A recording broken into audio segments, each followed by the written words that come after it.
this is Matt. Thank you for tuning in. I'm here today at the American Red Cross, and today I have the privilege of sitting down with volunteer Bill, a volunteer with the American Red Cross in the National Capital Region. I'd like to hear about the work that you've done, the experiences you've had, and what this work all means to you. Bill, thank you for being here in this beautiful, historic Tiffany Hall at the American Red Cross National Headquarters. Let's jump right in. Sounds good. Tell me about, how did you get started with the Red Cross? It was kind of a torturous path. When I retired from the submarine force in the 90s, after 26 years there, and I went into business in this area, and live in Rockville and Potomac, and began getting my services from Walter Reed National Military Medical Center. And in doing that, I noticed quite a few Red Cross volunteers there, and asked the question, is this possible to get involved in this after I retired from business? Wow. And about 5 years ago, I made that decision. I interviewed with the Red Cross and found that it was something that I thought I could really enjoy, and that maybe I could make a difference. Sure. So tell me about what it is that you do as a volunteer. What does your day-to-day look like? The day-to-day is very interesting. First of all, I work in the physical therapy and the Military Amputee Training Center, called the MATC, there, and I assist the staff and the patients as needed, basically. Mm-hmm. And what we do is we perform the duties that the staff is pressed to do, try to help them handle more patients in a minimum amount of time, and we interact with them and with the patients. Yeah. The most fulfilling part of the job, I think, is the interaction with the patients. But over time, we develop a pretty close relationship with the staff. Yeah. And I find that the staff is extremely dedicated to these folks that are so badly injured. And of course, because of the clinics that I work in, we see a tremendous amount of the injured folks that have come back from Afghanistan and Iraq over the years. And now that most of those are either long-term or very few coming back that are active, we're seeing quite a few follow-up type visits, mm-hmm. and older folks that are going through older veterans that are going through and having physical therapy and amputee issues. Wow. So it's a very interesting clinic to work in, and I'm honored and thrilled to be part of it. Yeah, thank you. So can you tell me a little bit more about Walter Reed itself and how Walter Reed and the American Red Cross, how do they interact? Interesting, good question. First of all, Walter Reed. Walter Reed was in downtown DC, and it was an Army hospital. And the Naval Hospital Bethesda was a naval hospital, and the two were separated by a few miles. And Walter Reed was getting long in the tooth. And the decision was made to combine the two at the Naval Base Bethesda site. And there's been a tremendous amount of construction and expansion there. Mm-hmm. So they combined into and changed the name of the Naval Base Bethesda to Walter Reed National Military Medical Center, which is now called.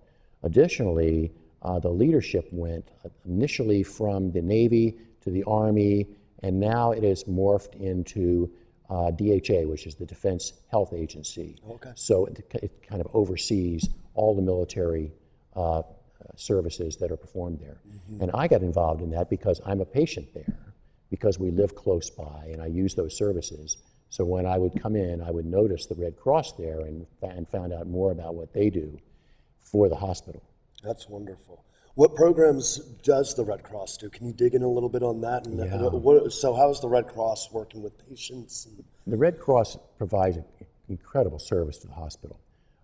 There are over 600 volunteers in that hospital.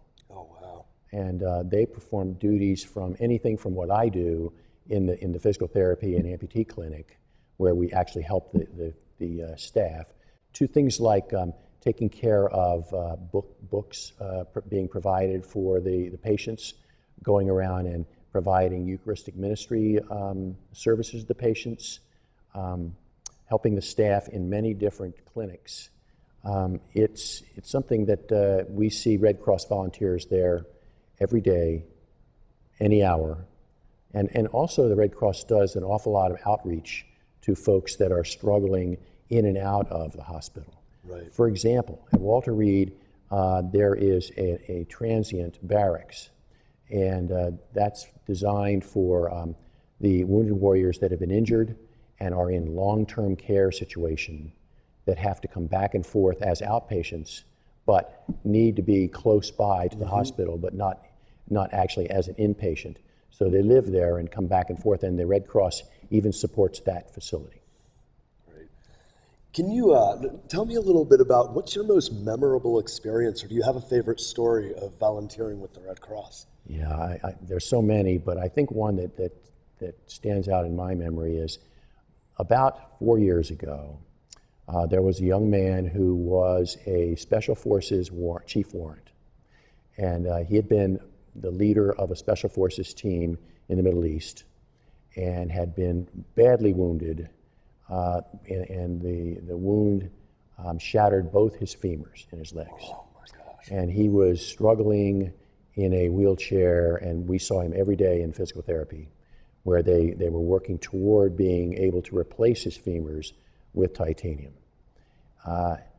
Incredible attitude, and I guess because of the fact that I saw him so frequently, he and I kind of developed a camaraderie and a respect, and I felt so strongly about his fighting to get back to full duty that as the time went on, he got in there about April of that year and actually was able to walk out of the hospital in, I believe, late September. Wow. But during that time was the 4th of July.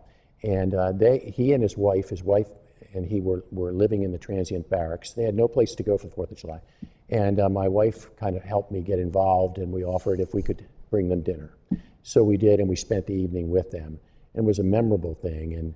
And believe it or not, here, not more than a few weeks ago, he and his wife just walked into the clinic to say hi. Isn't that great? And I never would have expected to see him after all these years, fully back. He's already deployed back to the Middle East. Wow. In active duty. Incredible. And he's about ready to retire from the Army. That just sounds like a moving story. Really rewarding friendship that you have with this guy. What would you say to somebody that told you that they were interested in volunteering with the Red Cross or working with the Red Cross? I think the Red Cross does an incredible job of interacting with the staff and the patients. Most important is the patient interaction. Because many of us are ex-military. For example, I wear, being a submariner, I wear gold dolphins on my vest. And many of the fellows in the various services either know what that is or ask what it is. So it's kind of a way to stimulate some conversation. And I think you see that in these clinics, the therapists are extremely busy. They may have 2 or even 3 patients at one time. So they're busy performing the duties that the patients need, the exercises and the manipulations and so on, and then recording their clinical notes. They don't have a whole lot of time to interact from a more personal basis with the patients. Right. And a lot of the Red Cross volunteers, and I feel like I do this, interact. We take a little bit of time to sit with the patient, just sit beside the patient and ask, how you feeling? Yeah. What's your story? How did all this happen? How you doing? You think you're going to get through this? You know, you're showing a great attitude, and we're proud of you. Critical Those components. kinds of things. And I think it makes a big difference for the patients, and it's so rewarding to us old folks that come back and give to these young folks that are trying so hard. I don't think I've met one patient that didn't say to me, sir, all I want to do is get back to my team. These are guys that have lost limbs, and you know, they're really struggling, but positive attitude. Yeah, and the Red Cross is right there too. Red Cross is right help there. them out. Right there. One last thing, we'll just keep this kind of open-ended. Is there anything else that you just kind of want to share about your experiences with the Red Cross at all? Only that I would recommend it so highly to folks that have retired and want to give back. Interestingly, other than retirees, we also get quite a few young folks that are coming in and volunteering. I have to admit that when I was a teenager or a very young guy, I never would have thought of spending my leave time or my vacation time volunteering in the hospital. Yeah. But we're seeing more and more of them. In fact, great. the Red Cross even has a program for volunteens, where teenagers that are in high school over the summer come in and we put them into the clinics and they learn how to be volunteers during the summer. Great. It's fascinating. Red Cross is doing a beautiful job. Well, Bill, I want to thank you so much for coming here today. Thank you You're for welcome. taking the time and giving me all of your wonderful stories. If you're interested in getting involved with the American Red Cross, you can go to www.redcross.org and find all the information you need there. Bill, thank you again for My pleasure. joining me today in beautiful Tiffany Hall. My pleasure. Thank you.